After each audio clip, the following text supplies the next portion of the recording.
Arcane Season 2 has just released, and it is well worth the wait. But if you haven't seen it, please go and check it out, because spoilers ahead, believe it or not, for Arcane Season 2. I love all the characters in Arcane, but there is one that I love above all else, and that is Don Toretta herself, the Noxian family woman, Ambessa Medarda. Let me put you in Ambessa's shoes. Now think about it. You are Ambessa Medarda. You are a Noxus war chief. A nation that is entirely built on strength, ruthlessness, and cunning. And of course, being a war chief, that makes you a master of the game of houses. You have plans within plans within plans. Some of it is genius, and some of it is just to get a little bit of twink pussy. You have a couple kids who you cherish above all else. However, one did cross the wrong guy and end up dead.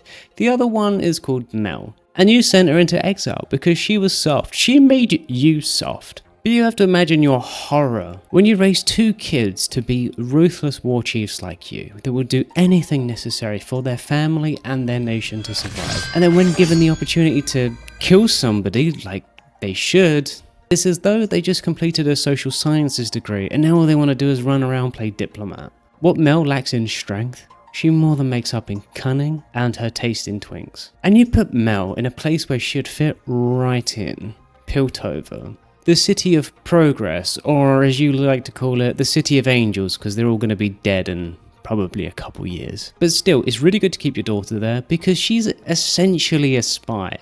She doesn't quite know it yet, but she's like an ace in the hole. You can manipulate her later into getting what you want. She might fight, she might do it kicking and screaming, but you know when the time comes, you'll get what you want. And over the years, the Piltovans create a magical thing, truly out of this world. You thought airships were pretty spectacular, but they developed these things called hex gates, which is essentially teleportation, but they call it hex tech. It's magical runes on different things. If you could weaponize it, it would truly be the greatest weapon in the world, because it essentially is harnessing the power of magic, meaning you could have the power of mages without needing a mage to do it. One day when you're out conquering the world in the name of Noxus, one of your minions comes up to you and gives you a report on all the things that's going on in Piltover, because you have sent your Noxian intelligence agency to Piltover to keep tabs on everything that goes on in that place. My lady asked, why is it reported that Jace Talos fellow is developing hex-tech weaponry?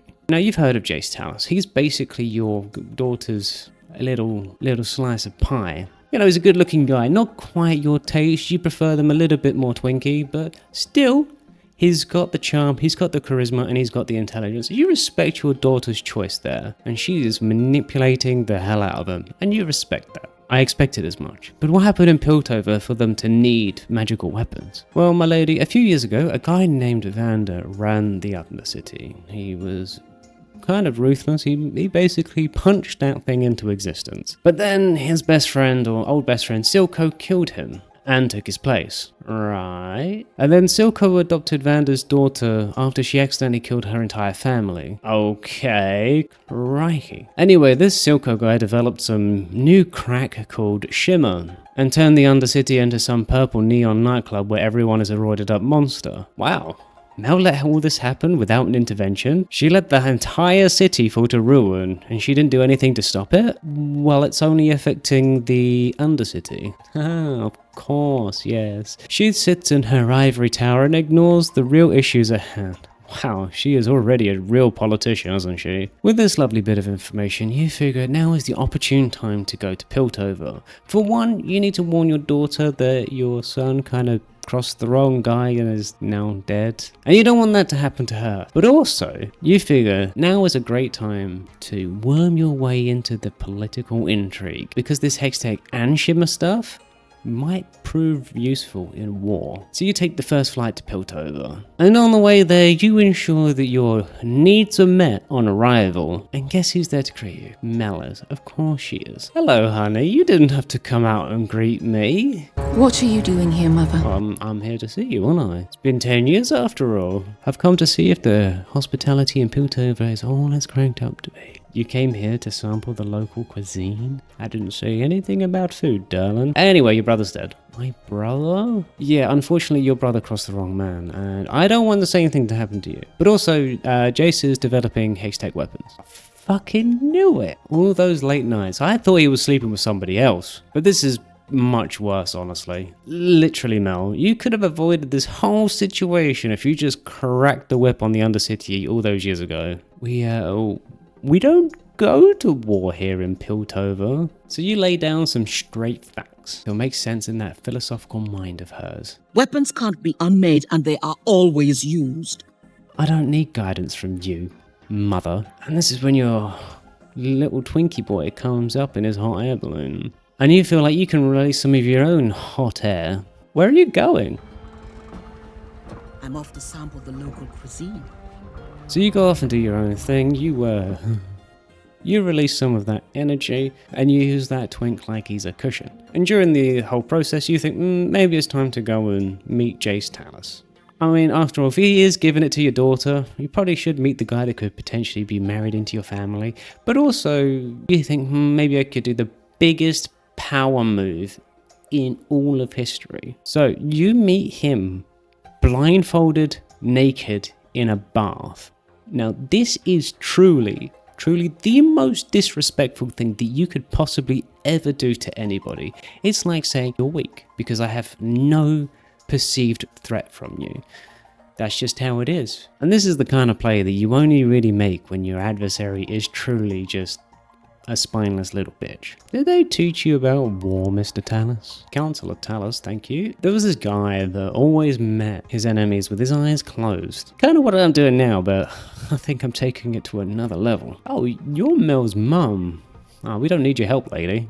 He says some bullshit about success rates, failures, inventors, blah, blah, blah, blah. This is not some trinket to wow kids. This is war. Failure is death. So you complete your power move. You walk up to him completely naked, and you can see the embarrassment on his face. But you also show him what he has to look forward to when Mel is your age. I see why my daughter likes you. You're a little bit more man than twink for me.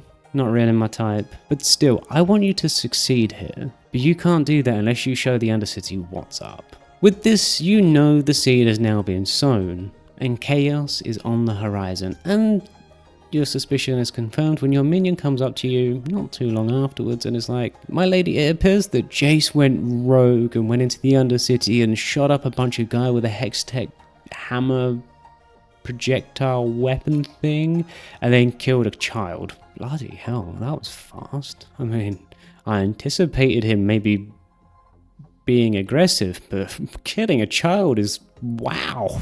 If Jace is ready to fight, then you can start manipulating this situation so you can get your hands on those Hextech weapons. And just as you had finished using that little twink boy as a pogo stick, your daughter runs in, guns blazing, ready to throw down. How could you do that to Jace? You're in trouble, Mel. That guy that killed your brother, he's going to come back for you. And if he does that, we're going to need those weapons. I wanted Hextech to save my city, to protect it from people like you. And now you start a war to protect your own ass? Yeah, I just accelerated a plan that you're already ahead on. You're not telling me you weren't manipulating that Jace Talus guy for Hextech itself? Are you trying to lie to me? I can see through you, daughter. Besides, I would do anything for family. And as it stands right now, you're basically my only family left. I ain't your family now. You sent me away because you made me weak. I can't do my job with your sad little puppy dog eyes. Seriously, have you ever tried to kill a dog? You gotta be real careful with that.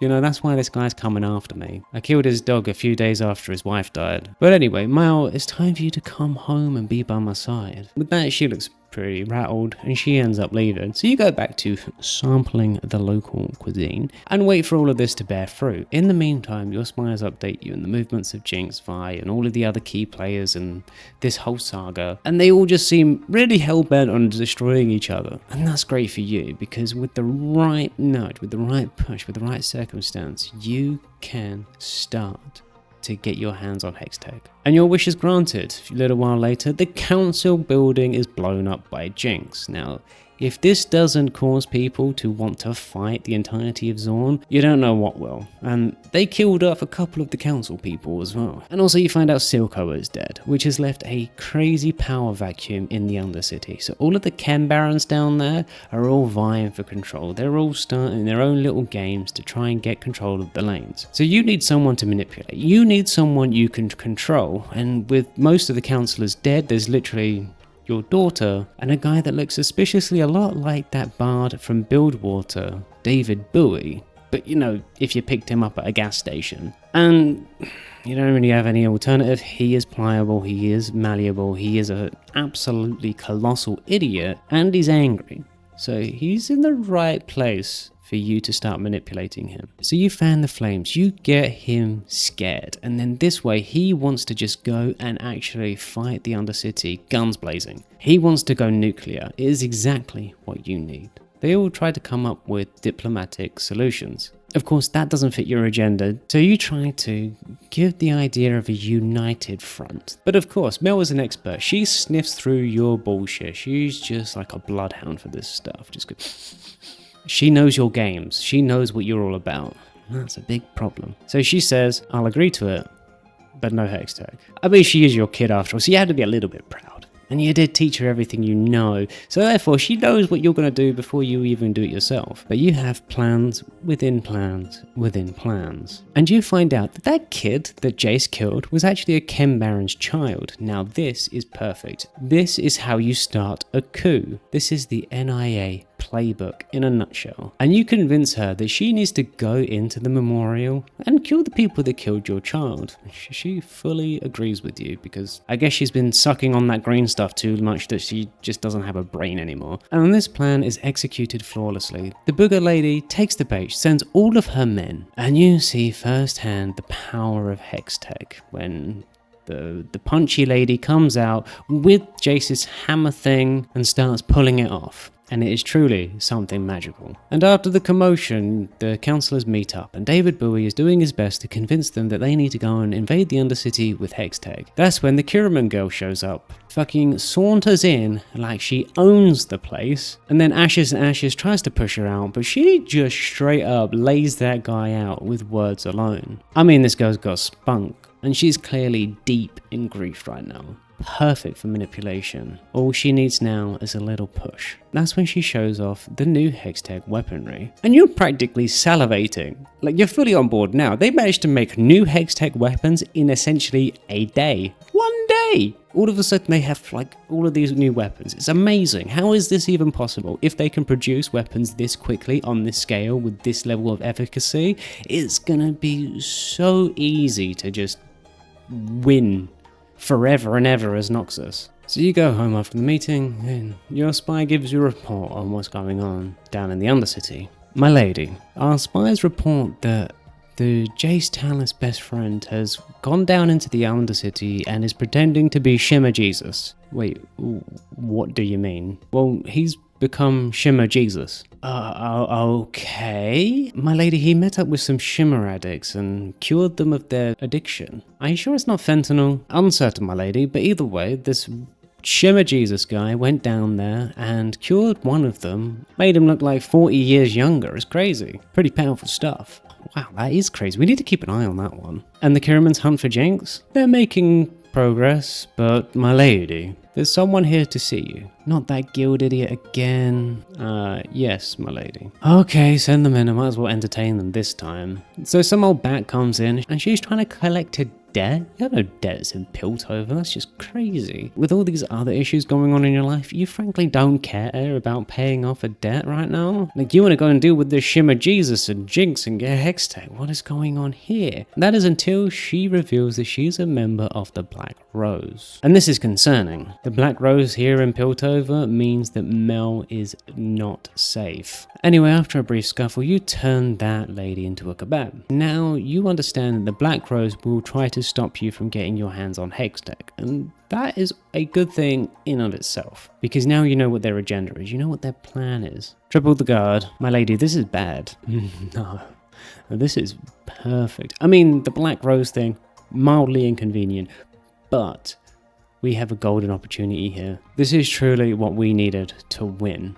What do you mean? Sallow's not ready? Oh, fuck David Bowie. He's just a puppet, isn't he? I'll handle him. What about Mel? It's better if she's our enemy, because that way she might be a little bit safe. So you visit old Starboy, and of course he's lounging around in a brothel like the diva that he is. He truly believes he's an icon or something, and you're just like, man, do I really have to work with this guy? Like, really? I have to work with this guy? There was no other counselor that I could have worked with? What about that old man from before? He was interesting. Sure, the old Kiraman lady, she might have been a bit challenging, but you could have made it work.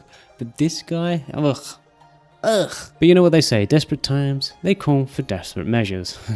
You know how desperate it gets. So you walk in. Bro, do you care at all? So easy for me to find you. Maybe if you gave me something to do rather than just laying low. Listen here, you little shit. You rummage around and you find a little vial of shimmer. So the guy's a junkie as well. Well, go figure. You let that Kiraman girl destroy you and you want to come at me? It wasn't the girl. It was the name. Now this piques your curiosity. You know this Kiraman girl is feisty, tenacious, and also in grief. And frankly, you might be able to use her anger. She is in her Darth phase. And I mean, this David Bowie guy has about as much usefulness as a screen door on a submarine. You need to find a way of manipulating this girl. And with her in your pocket, she's best friends with Jace. She's tight with Mel. And her name carries weight in this world. If you have her in your pocket, you'd be truly unbeatable. Do you really think Mel? Keep my family's name out your damn mouth. Anyway, enough of him. You're done with this guy.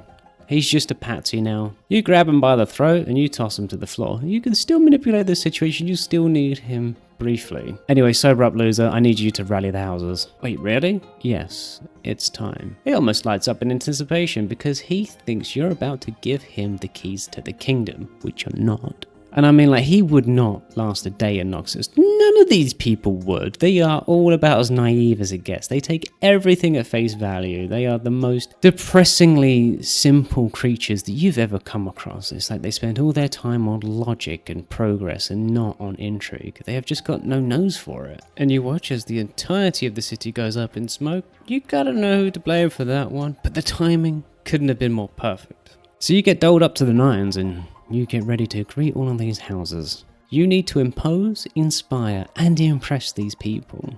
Because you need to slaughter pretty much everyone down in the Undercity. And the whole Black Rose lady, well, she is the perfect cover. My lady, the Kiraman girl, was back from her task force duty down in the Undercity. Did she capture Jinx?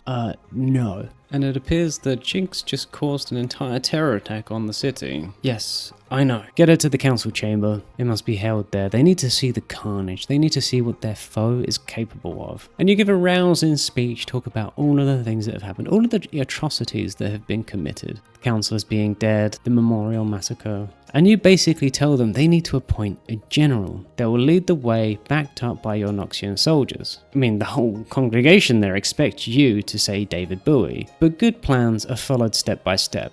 The best plans are when you can identify an even better opportunity and roll the dice on it. And it is a risk. It's always a risk. And the whole place is shocked when you announce Caitlyn. And I mean, even she is, but she's perfect. And the best way to rouse them to action?